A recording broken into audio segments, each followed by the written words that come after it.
Most people are not afraid of failure. They are afraid of silence. Because in silence, there is no distraction from the self, no noise to hide uncertainty, no words to defend identity, only the mind, unguarded. The warriors of old Japan trained for this moment deliberately. They did not merely tolerate silence, they forged themselves inside it. And that is what modern minds cannot endure. Chapter 1. Silence is where most people lose control, though few would ever admit it. They believe control is tested in crisis, in confrontation, in moments of visible pressure.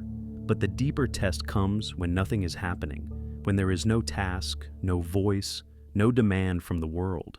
In that space, stripped of movement, the mind begins to speak on its own. And most people, untrained, find what they hear unbearable.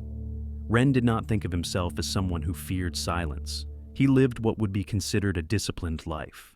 He worked, exercised, kept commitments. Yet his days were filled with constant sound, music while preparing in the morning, news while eating, voices through headphones while walking. Even in rest, a screen glowed nearby. He called it staying informed, staying engaged. He did not recognize it as avoidance. One evening, the power in his building failed. The room darkened, the familiar hum of electronics vanished, and a stillness settled that felt almost physical. At first, it seemed peaceful. Then his thoughts grew louder. Fragments of memory surfaced without invitation. Regrets long buried. Questions about whether he was moving toward anything meaningful. The mind, no longer drowned by input, surged forward. He shifted in his seat. The urge to reach for his phone came automatically, a reflex, like reaching for balance when stumbling. But there was no signal, no distraction waiting to rescue him. Only himself. In Zen training halls centuries earlier, this moment was not an accident. It was engineered. Students were placed in silence precisely to encounter this unrest. Masters observed that the untrained mind behaves like water in a shaken vessel, swirling long after movement stops. The warrior understood that if the mind could not settle in stillness, it could not be trusted in motion. Ren had spent years strengthening his position in the world, but he had never strengthened the place from which he met the world. The discomfort he felt was not a problem created by silence. It was a condition silence revealed, and this recognition, though subtle, marked the true beginning of discipline. Chapter 2. The samurai did not treat composure as temperament. It was not a gift of birth, nor a sign of personality. It was a skill built through deliberate exposure to stillness. In the code later called Bushido, restraint was valued not because quietness looked refined, but because it indicated command over the self. A warrior who spoke excessively revealed his thoughts before they matured. One who reacted quickly showed that circumstances, not principle, ruled his actions. Silence in this way became a form of armor, not defensive in appearance, but protective of clarity. Miyamoto Musashi, who walked battlefields and duels without defeat, wrote that the mind must be like water, adaptable but undisturbed at its depth. Surface ripples did not matter. What mattered was whether the base remained steady. Ren began reading about these ideas not out of spiritual curiosity, but from a sense that something in him lacked weight. He noticed how easily his mood shifted with news, with messages, with minor inconveniences. His internal state was constantly being adjusted by external input. This realization did not come with drama. It came quietly, like noticing a background sound that had always been there. He attempted his first deliberate silence the next morning. No music, no phone. He sat upright on a chair, hands resting on his thighs, eyes lowered. 5 minutes, he told himself. A small experiment. Within seconds, thoughts multiplied. Lists of tasks, fragments of conversation, self-commentary about whether he was doing this correctly. He felt irritation rise, as though the absence of stimulation itself were an obstacle. Time seemed to stretch. In Zen, this stage was expected. When the mind is denied its usual distractions, it does not become peaceful. It becomes louder. Students often believed meditation would calm them quickly, only to discover turbulence they did not know existed. Masters did not intervene to soothe them. They understood that this exposure was the training. Ren ended the 5 minutes with relief, not serenity. Yet something had shifted. He had seen, directly, that his restlessness was not caused by the world. It was generated within. And like a warrior recognizing the true opponent for the first time, he could no longer pretend the problem lay elsewhere. Chapter 3, Silence, continued without escape, functions like a mirror that does not distort. It does not exaggerate, nor does it conceal. It simply reflects the movement of the mind as it is. Ren returned to the practice the next day, and the next. Each session revealed new layers of activity he had previously mistaken for normal thought. He noticed how often his mind rehearsed future scenarios, preparing defenses for conversations that had not occurred. He replayed old interactions, adjusting what he wished he had said. He imagined outcomes, threats, recognition, failure. The mind was not resting between tasks. It was perpetually staging performances. In martial arts training, beginners often believe they stand balanced until a teacher pushes them lightly. The push reveals instability they could not feel on their own. Silence was the push. It destabilized the illusion of mental control. Zen teachings describe this as seeing the monkey mind, not as an insult, but as an observation of motion without command. Thoughts leapt from branch to branch, driven by habit rather than intention. A warrior entering combat with such a mind would be at the mercy of impulse. Ren began to understand why ancient training emphasized long periods of seated stillness before any weapon was touched. A sword amplifies the state of the person holding it. So does responsibility. So does authority. Without internal steadiness, skill becomes dangerous. This recognition was not pleasant. He had taken pride in being thoughtful, analytical, responsible. Now he saw how much of his thinking was compulsion. But unlike self-criticism, this awareness did not carry insult. It carried clarity. The mind behaved this way because it had never been trained otherwise.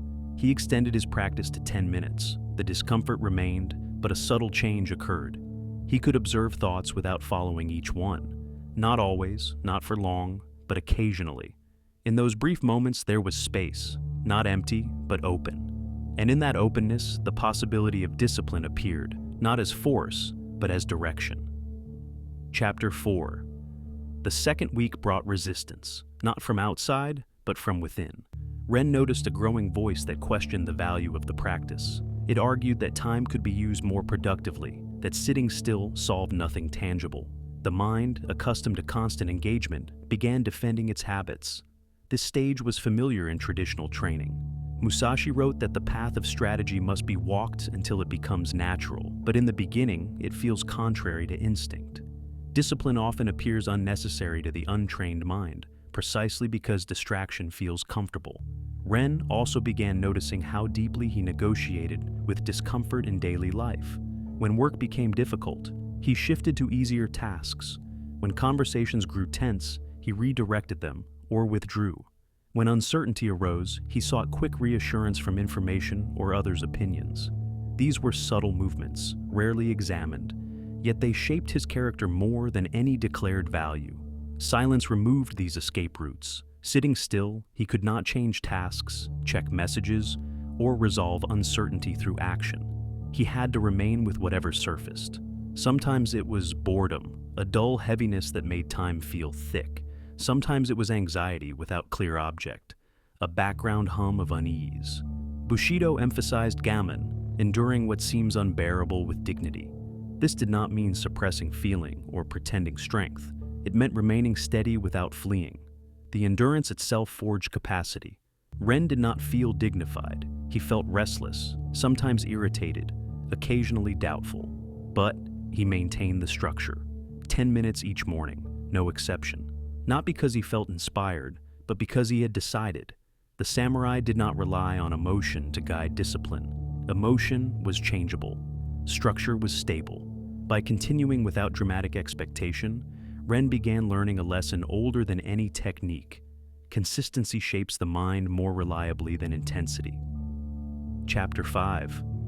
As days passed, the practice began revealing something deeper than restlessness. Emotions that had previously blended into background tension started appearing distinctly. Irritation, fear, envy, impatience. Each arose with a physical sensation and a narrative attached. Before, these states had guided his actions almost invisibly. Now, they appeared as events within awareness. This separation was subtle but significant. When irritation arose, he could see it before speaking. When anxiety surfaced, he He noticed its texture in the body, tightness in the chest, quickened breath, rather than being swept immediately into thought.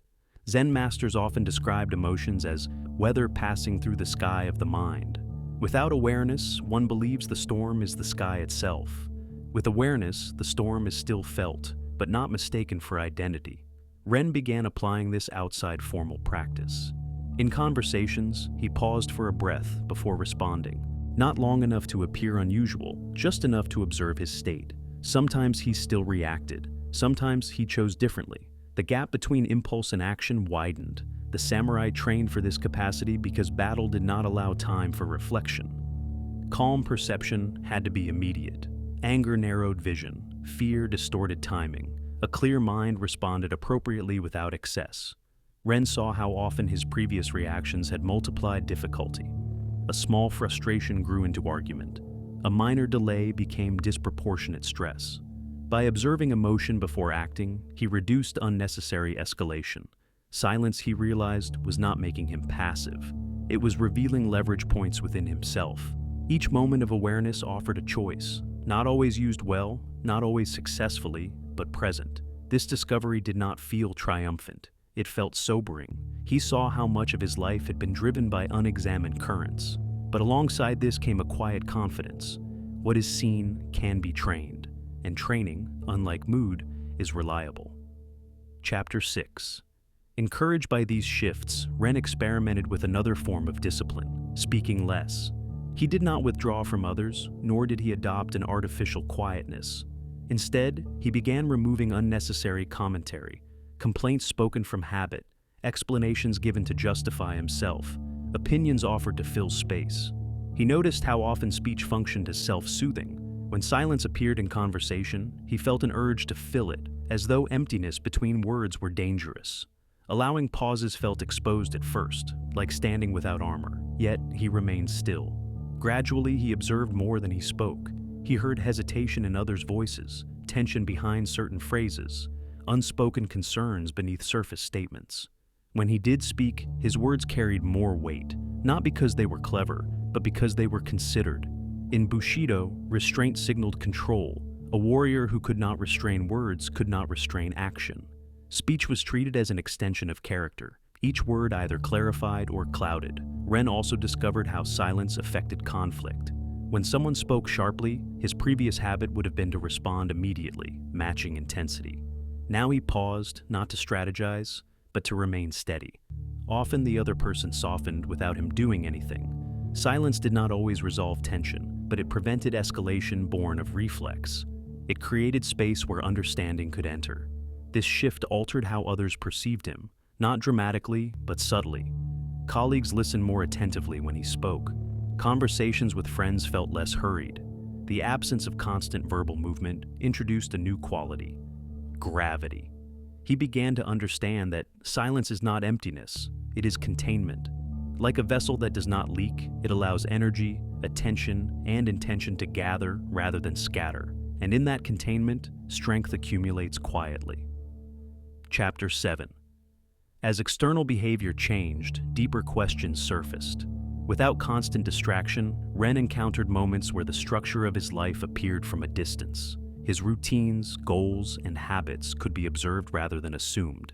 This was unsettling. Silence removes the noise that normally masks uncertainty. Without performance, identity feels less solid. He felt periods of unease that had no clear cause, as though standing at the edge of something undefined. Ancient warriors contemplated impermanence regularly, not to become morbid, but to loosen attachment to illusion. When death is acknowledged, trivial concerns lose weight, and essential questions gain clarity. Ren was not contemplating death, yet silence brought a similar confrontation. What was he moving toward? Which of his efforts came from conviction, and which from momentum? These questions did not demand immediate answers. Zen did not encourage forcing conclusions. It encouraged sustained observation. He resisted the urge to make dramatic changes. Instead, he continued the practice, allowing understanding to unfold gradually. Insight born from agitation often leads to impulsive action. Insight born from stillness carries steadiness. The discomfort of uncertainty became another object of training. Rather than escaping it through plans or distractions, he remained present. This endurance refined his tolerance for ambiguity, a quality essential to any form of strategy. In Musashi's writings, the warrior must see the distant and the near with equal clarity. This requires a mind not dominated by immediate discomfort.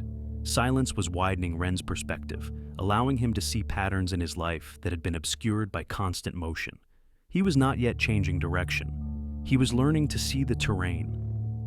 Chapter 8. The effects of the discipline began to appear physically. His breathing slowed naturally during the day. His posture straightened without conscious correction. Movements felt less hurried, as though he were no longer being pulled forward by invisible threads. In traditional martial training, masters observed students walking as carefully as their technique. The way a person moved revealed inner state. A restless mind produced restless motion. Ren noticed he no longer rushed to fill small gaps in activity. Waiting in line, he stood quietly rather than reaching for his phone. Walking between locations, he observed surroundings without needing input. These moments, once seen as empty, became intervals of settling. His nervous system, long accustomed to constant stimulation, seemed to be recalibrating. There was less baseline tension, fewer sudden spikes of irritation. Difficulties still arose, but they did not trigger the same cascade of reaction. This shift did not feel dramatic. It felt ordinary, almost unremarkable. Yet its impact was significant. When the body settles, perception sharpens. When perception sharpens, decisions improve. Silence had moved from an isolated practice to an undercurrent throughout the day, not enforced, but present. He understood now why Zen emphasized posture and breath alongside awareness. The mind and body are not separate instruments. Training one influences the other. A steady posture supports a steady mind. A steady mind relaxes unnecessary tension in the body. The discipline was becoming embodied, not as an achievement, but as a baseline. And from this baseline, his interactions with the world began to change in ways too subtle to announce, yet too consistent to ignore. Chapter 9. One afternoon, a conflict arose at work that would previously have unsettled him. Voices grew tense, positions hardened, and urgency filled the room. He felt the familiar surge of adrenaline, the impulse to defend his perspective quickly before being overridden. But alongside that impulse was awareness. He noticed the sensation without immediately acting on it. He listened as others spoke, observing not only words but rhythm, who interrupted, who hesitated, where emotion entered. Musashi wrote extensively about timing, or rhythm. Victory did not belong to the fastest, but to the one who moved in accordance with the moment. Acting too early wastes energy. Acting too late loses opportunity. Only a mind not clouded by agitation can perceive the exact opening. Ren waited, not passively, but attentively. When the intensity peaked and others paused, he spoke calmly, addressing the underlying issue rather than the surface dispute. His tone was steady, his words measured. The atmosphere shifted, not because he dominated, but because he introduced clarity where there had been heat. This experience revealed the practical power of silence. It was not withdrawal from life. It was preparation for effective action. The steadiness cultivated in stillness translated directly into competence under pressure. He saw how previous conflicts in his life had escalated because he entered them already unsettled. Now, by not feeding internal noise, he preserved capacity to respond appropriately. The samurai trained for years so that in a single moment, the right action would arise without confusion. Ren was far from such mastery, but he had glimpsed the principle. Silence is not the absence of response. It is the condition that allows response to be accurate. Chapter 10. Outside structured environments, he began practicing a different form of solitude. Walks without destination, without phone, without agenda. At first, this felt exposed, as though something essential had been left behind. Gradually, it became grounding. Musashi's Dokodo, written near the end of his life, emphasized independence from external support. This did not mean rejecting relationships or society. It meant not leaning on them to avoid oneself. To walk alone was to be sufficient within. Ren realized how often he had used company, information, or activity to avoid direct contact with his own mind. Now, walking in quiet streets or parks, he allowed thoughts to arise and pass without pursuing each one. The environment felt more vivid, sounds distinct, colors clearer. Solitude, once uncomfortable, became a training ground. He was not escaping life. He was strengthening the place from which he met it. He noticed that after such walks, decisions felt less rushed. Emotional reactions softened more quickly. The mind, having been allowed to settle, did not demand immediate stimulation. This independence did not make him distant from others. Paradoxically, it made him more present with them. Because he did not require constant reassurance or distraction, he could listen without agenda. The samurai ideal was not isolation, but inner sufficiency. A warrior who depends on constant external input cannot remain steady when circumstances change. Ren was beginning to cultivate this sufficiency, not through grand gestures, but through consistent exposure to quiet. Chapter 11. There was no moment of dramatic transformation, no clear boundary between who he had been and who he was becoming. Instead, identity shifted through repetition. Morning silence, pauses before speech, observation before reaction, walks without distraction. Over time, these acts accumulated. He no longer thought of himself as someone trying to be calm. He simply acted from a steadier place more often than before. The effort decreased as familiarity increased. Bushido held that character is not declared, but demonstrated through conduct repeated over years. A warrior did not claim courage. He behaved courageously until it was evident. Ren saw how previous attempts at change had relied on emotion, bursts of motivation that faded. This path was different. It asked little excitement, only consistency. In that consistency, something solid formed. He also noticed how his relationship to difficulty changed. Challenges still brought discomfort, but not immediate resistance. He could experience unease without being driven to escape it at once. This capacity, though subtle, altered his trajectory more than any external achievement. Silence had become less an activity and more an orientation. Even in noise, he could maintain a degree of inner quiet, a refusal to be carried away unnecessarily. Thoughts still arose, emotions still moved, but they did not define the entire field of awareness. He understood now that the discipline was not about becoming emotionless or detached. It was about not being ruled by what passed through. The mind, once a restless force, had begun to resemble a tool, not perfectly controlled, but increasingly responsive to intention. Chapter 12. In the end, the discipline of silence proved neither mystical nor dramatic. It was severe in its simplicity. To sit without distraction, to speak with restraint, to observe before reacting, to endure discomfort without immediate escape.